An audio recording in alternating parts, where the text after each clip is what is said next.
I'm sure I'm not sure.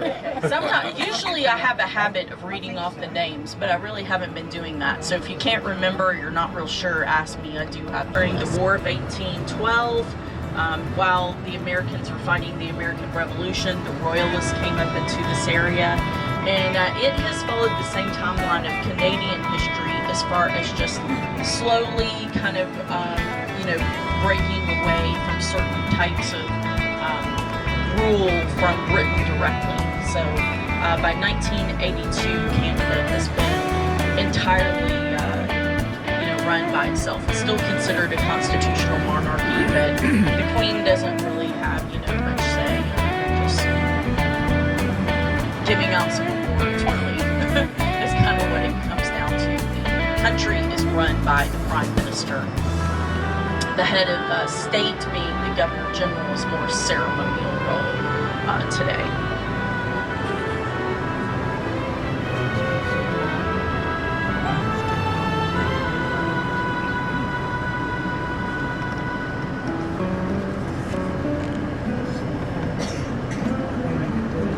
The first mail service program. Okay, so do you guys have Sears or JCPenney's in your countries? Okay, in the United States there's a big department store called JCPenney's that's always been known for its catalog service. Like, you look through the catalog and you order, but that concept came from Timothy Eaton in the 1890s into the 1900s, and he was a retailer that started a department store here in the Toronto area, and he figured out pretty quickly that he could make a lot more money if he made those goods accessible. A lot of stop and go, but that's who the Eaton Center is named after, is Timothy Eaton. You're also going to see in that area another real big department store called the Hudson Bay Company. And that was started by Henry Hudson, who is in the entire country, Canada. And it is quite large, so if you want to buy some shoes, maybe check that out. And then this is Saks Fifth Avenue right here, the same Saks Fifth Avenue you can get in New York City. And then the Hudson Bay Company would be just right up here. On how excited you are.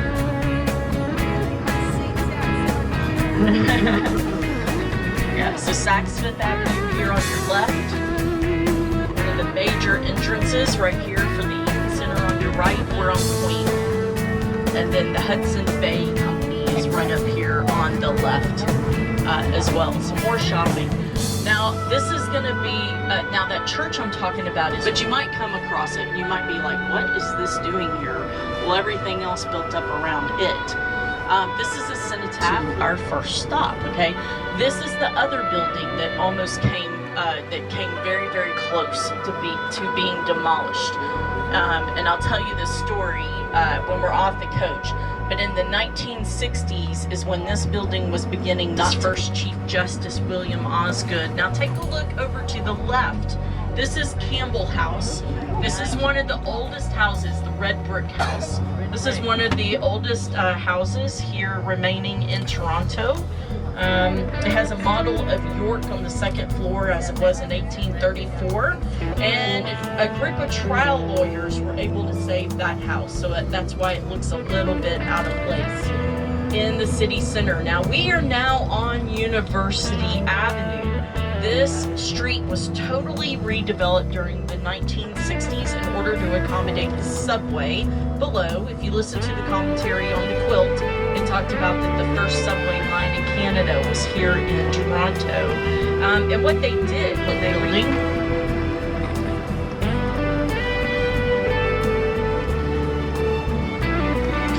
now all around you, you have two things. The University of Toronto, which is the largest university here in Toronto, over 50,000 students, 50% of which are Asian international population. This is the Airmen's Memorial right here in this area. It's one of the largest children's hospitals in North America, and the gene for cystic fibrosis was discovered here. There's also Mount Sinai that was built for the Jewish population when they came. The Jews were not allowed to go to the same hospital as everybody else, $10 million was raised and a hospital was built for them after World War II. Also migrated into being the major hospital for the Chinese population. In Toronto in 1946, the first total hip replacement was done in 1965. The first cardiac pacemaker in the world was done in surgery in 1983. The first heart valve transplant also in 1983, and the first successful lung transplant in 1983. That is pretty impressive. So, yeah, and I think there's even in more modern history, recent history, it's been a leading hospital for stem cell research. So that's what's all around you, the University of Toronto and the major medical centers here on University Avenue. Now right in front of us, the road splits, kind of forms a circle around Queen's Park. And this is where we're going to try to go next. They've really changed how we're allowed to do this. And so we're going to a new spot that we think is going to work. Queen's Park in front, the Legislative Assembly building for Ontario is the building that you're looking at in the circle. First of all, just the park out in front is from 1893. It was, what's interesting about it is that they have a 1,000-year lease, okay, for that park for $1. Yeah, 1,000-year lease for $1. That's a deal.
Of a state government, do you have two bodies of government, or two bodies that sit, or one? Two. Okay, and in Australia you have two. So it's like one big legislative assembly room. So that's quite different from what I'm used to. It is based on population. They're voted in by, so many delegates per, 10,000 people that live in areas. So the representation does get skewed more towards who lives in the cities versus the rural areas because of that. So that's a little bit of the structure of the government on the city level, the provincial level.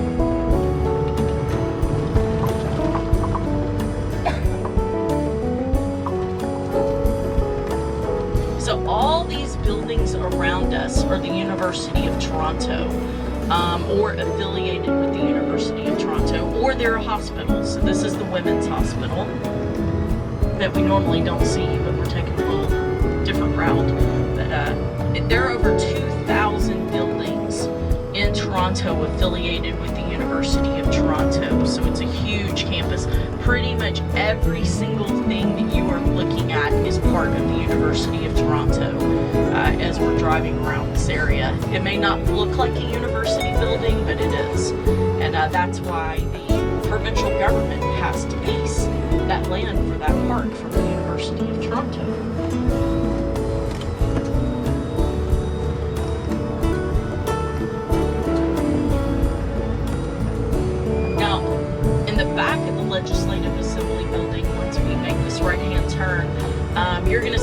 another park on the back side, and it's going to have a big statue of Edward VII, who we said came and dedicated Queen Park, and he is on his equestrian statue. So that'll be Edward VII. You can't see it next, but you'll.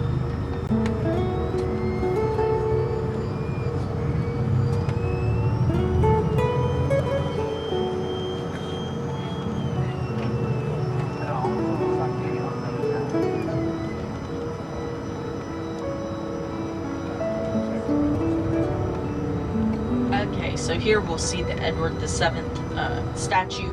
This came to Toronto from India. It was originally in India. They brought it over in 1969, and ever since it's been in this park. So there you go right there. Edward VII has a tie to Ontario, 1900s. And we're making our way up to the cultural district.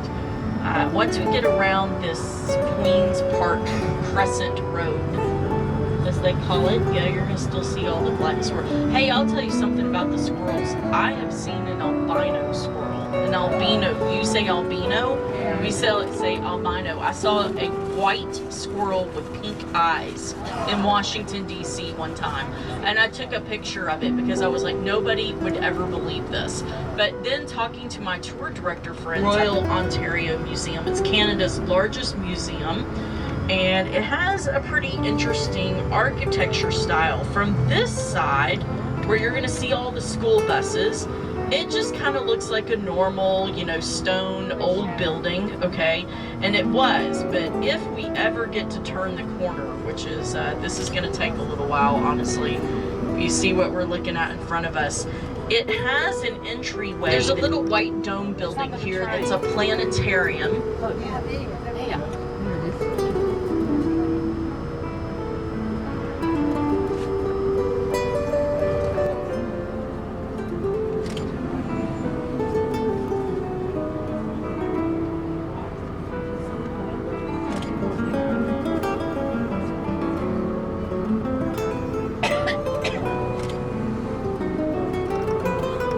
Talking about, you're gonna see a very, very modern structure coming up here that is the entrance to the museum. See right there?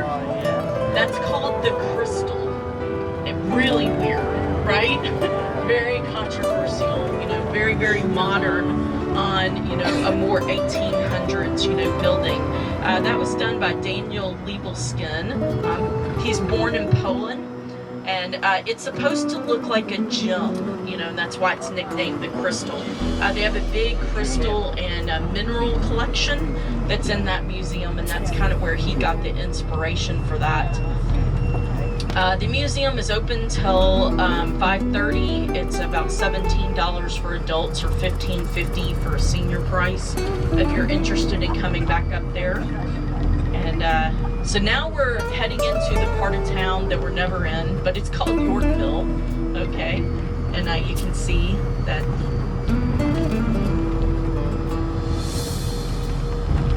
got a little bit older housing over here to the left-hand side. It now has restaurants and shops and all been converted into commercial spaces for the most part. But we're gonna see where we are able to make a left, because to the left of us is the Chinatown, so we're trying to make it over there.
thing that I will tell you about that was on Bloor, if you come back up to the cultural area, and sorry, that's just the way it is in Toronto. Almost, John and I can tell you almost every time there's something that like that just unexpected here, because the construction is just so bad all the time. Anyway.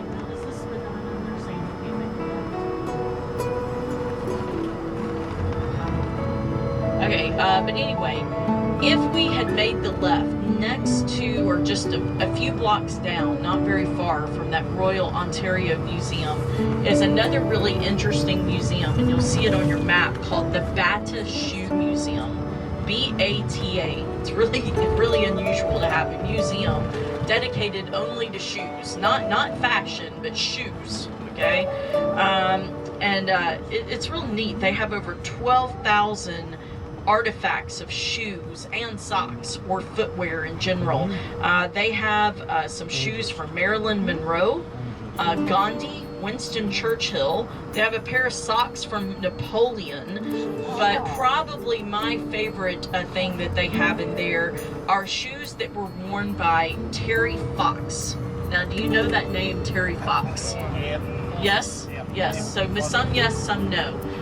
If you're not familiar with Terry Fox, now we don't normally come up here this far, but I'm going to take a break just for a second. See that castle-like building up there on the right? That's called Casa Loma. And it was a privately held home. It now is a museum. It was also done by that same architect that we were talking about earlier. Okay, but Terry Fox, back to Terry Fox.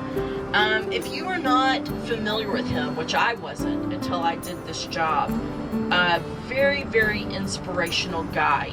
He was just a regular person, just like one. Can't do it.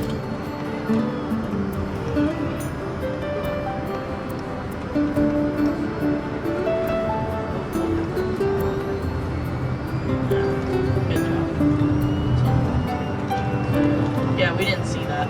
Okay, anyway, but he's very inspirational, and he didn't make the entire run. He did pass away as he was doing his run, but very inspirational guy in Canadian history. He raised a lot of money for cancer with the part of the run that he did do. I think he made it about roughly 2 months on his run. So they have one of the pair of shoes that he used on that cross-country run, or what was to be a cross. There's a statue for him in Ottawa, right outside the Information Center, across from Parliament. So if you saw that statue, you might have stopped and wondered what that was all about. Is there one in Major? Okay, yeah. All right, so we have now made it on Spadina. It's not Spadina, it's Spadina. And this is one of the streets that's the heart of the Chinatown that we're trying to make our way back south into the part that we would have been on. Spadina means road down the hill. At the turn of the century, this was the Jewish neighborhood, and it was the heart of the garment district where they would make their fashions. And in the 1940s, about the only language you would have heard spoken here would have been Yiddish. Most of the immigrants were from Russia and Poland that occupied this area. Now we're back to Bloor. Would have been coming from this street. The shoe museum is down here to our left. You can see the crystal just a couple of blocks down. So Bloor right there is the cultural corridor if you come back up to this area. Spadina today is known as Chinatown. Toronto has 5 Chinatown districts. This is just one out of 5 that's in the mega city area. It's not the largest Chinatown in Canada. That would probably be in Vancouver, Chinatown area. To our right-hand side is something called the Kensington Market. And after the Jewish population moved in, and then was taken over by the Eastern Europeans that came here after that, and that's where they would sell their wares. Today it pretty much is multicultural, Caribbean, African, and used to get back up into this area. If you're south of the harbor area, is the Spadina trolley tram. Okay,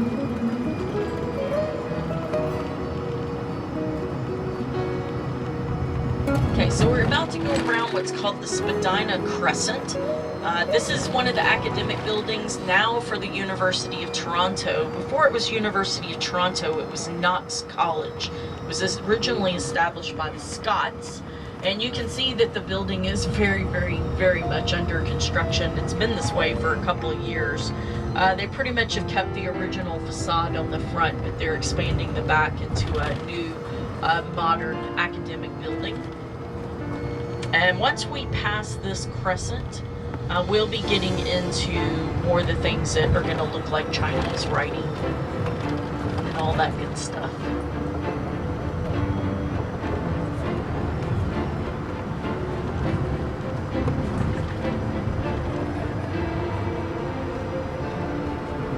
Now also off to our left in that part of town when settled. Portugal Village was settled in the mid-1900s, 1940s, 1950s, and Little Italy became very, very popular as well, even up until the 1960s. The Italians were arriving here and setting up their neighborhoods and their markets and lots of good Italian food. Okay, so about right here is where you begin to see the Chinese markets and Chinese restaurants, very authentic. Originally was Jewish, and then it turned Eastern European, and then it turned into what we see today as the more modern Chinatown.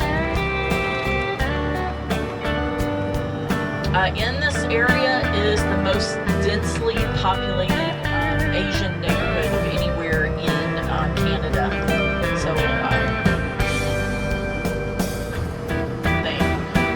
you would get if you're in their country.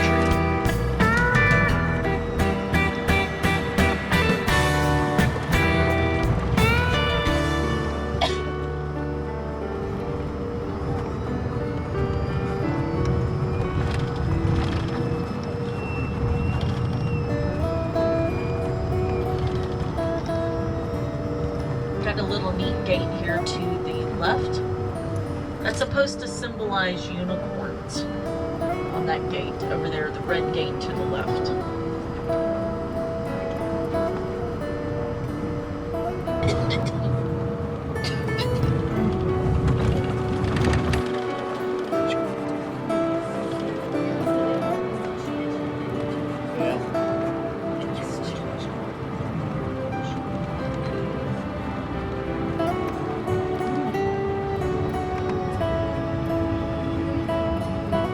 Okay, so that cross street right back there was Dundas. That if you made a left, you would end up at our hotel, or a hotel area, just a few blocks from our hotel in Yonge and Dundas. That if you can't find what you like in Asian food here, I don't think you're going to find it. They've got everything. So if you're into that, definitely come down here and check it out. Got some good stuff. So now what we're trying to do is make our way down to the CN Tower. We're going to eventually we're at King Street. We're going to cross a King Street. I encourage you to come over to the King Street area. If you're walking from the harbor area or the CN Tower back to our hotel, you're pretty much going to end up on King Street anyway. King Street is the entertainment district, $32 million. And you'll also find the Royal Alexandria Theater. It was named for Queen Alexandria, the wife of King Edward VII. Seats about 1,500 people. And another theater you're going to find down there is a much more modern theater that's called the Roy Thompson Hall. That's the home of the Toronto Symphony Orchestra. He is a very prominent person in theater in Broadway, and he is single-handedly responsible for coming into Toronto when honestly this theater district was just about to collapse here. It was very seedy, had a lot of prostitution. This is King Street right here. So all these theaters I'm talking about are right down here on your left. Okay, not too far from here, down on the left. He came in and he has a lot of money. He made his money into department stores in New York City. He brought his money and basically saved the theater district here in Toronto. So one of the theaters is named after him, Ed Furbish. And it's a very, heavily thriving theater district. Lots of shows all the time. They've just had Matilda that's come, and there's always something going on in those theaters. Very active. Now, up in front of us, and when we get to the CN Tower, you're going to see all these condominiums. These are residential buildings for the most part that have, some people think it looks like blue glass, some people think it looks like green glass. This is a uniform architecture style that was voted on by the city planners, that when condominiums went up in this area, that they would have the people that just graduated from college, basically the young adults that aren't married and don't have kids yet. We call them dinks, double income, no kids, okay? D-I-N-K, dinks, that live here as well. And then maybe single professionals that live in the city center and have really good paying jobs and can afford it. So the price of these condominiums, yes, Toronto's a big city, it's expensive to live in. They can go for maybe $300. Now, look right here, look to your right. See this sculpture? This is the baseball stadium. That is called the audience. And those are fans, like in the stands. Yeah, that's called the audience. Then there's going to be another one coming up as well. There's 2 of those. There's 15 fans together between that side and the other side. One side is cheering, like, yeah, we're winning the game. And then the other side, the team is losing. And they're all, like, upset. So this one's a little bit harder to see. Keep on looking to the right. And we'll get a peek of it kind of between the trees and the opening here. This one, they're kind of booing, like he's like, oh no, we lost, okay? You can get a glimpse of it through the trees. We might get a little bit better view as the sun. Yeah, there it is. You can get a better look now as we come forward. So that's part of the audience as well. Okay, and look at the roof. You'll get a good view of it when we're on the other side of our photo stop. That is the first retractable roof on a sports stadium. The Rogers Center. So there's a couple of things in addition. It was built in 1989, so it is a more modern structure designed by Rod Robbie. And the stadium seats about 52,000 people. There's been over 2,000 sporting events. Over 60 million people have attended events in the Rogers Center. And so it's home to the Blue Jays, the baseball team. They won the World Series in 1992 and 1993, and the Argonauts football team. Canadians play 4-down football. It's the same as American football, but they play 4-down football instead of 3-down football. A really interesting story about that stadium when they've had games. There is a hotel that is connected to that stadium. It's called the Renaissance Hotel. And while they've had baseball games in particular, they've had some problems with adults doing things that adults would do.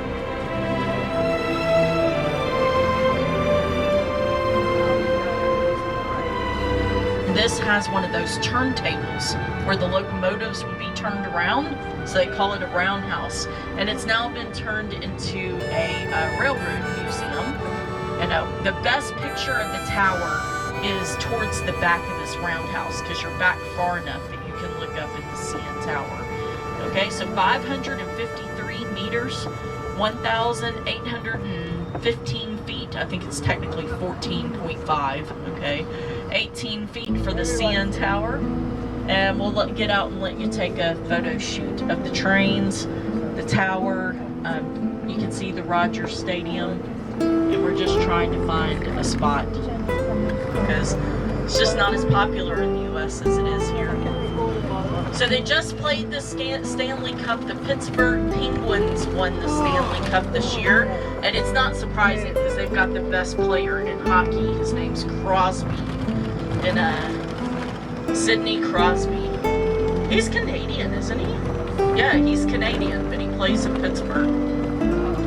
Here you see the GO train. Okay, over here to our left, the train station is kind of above us and to our left, and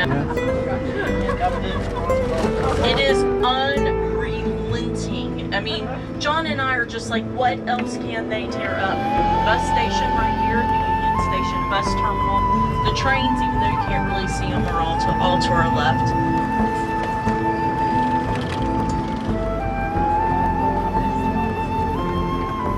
Here's the gold building. We're at the bottom of the gold building with the gold windows. We can see our bus in gold. Yeah, that's real gold. Real gold. Access and insulator. Look to your right. Look real quick. See that like atrium? That's considered to be one of the really beautiful spots in the modern downtown area. I've heard many a guide say that that's their favorite place in all of Toronto. I'm like, really? Okay. An atrium with glass. All right. My favorite building, in case you didn't figure out, is the old City Hall with the gargoyles that are the city council members. That's hilarious. Okay. Oh yeah. Yeah. Oh yes, they are.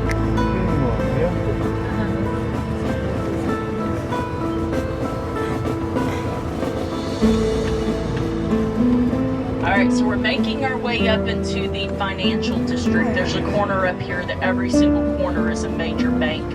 BMO for Bank of Montreal, Nova Scotia Bank, the CDIC, and the other one I can't remember what it is. But anyway, there's all church with Ronald, the Notre Dame Church, and he said this is the first Bank of Montreal building. We were standing right in front of it when he was talking about the square. There's a very good reason why the banking headquarters have moved from Montreal to Toronto. Can you think of why that might be? Bigger city, exactly right. So they do business with New York City. And the last time I checked, most New Yorkers don't speak French. Okay, so, and it's located in the financial center of the country anyway, which is here at the stock exchange. Here's the Bank of Montreal to your left. Entrance to the Eaton Center. But look how, I mean, you can now see what I was talking about earlier, how close that could have come to destruction. And,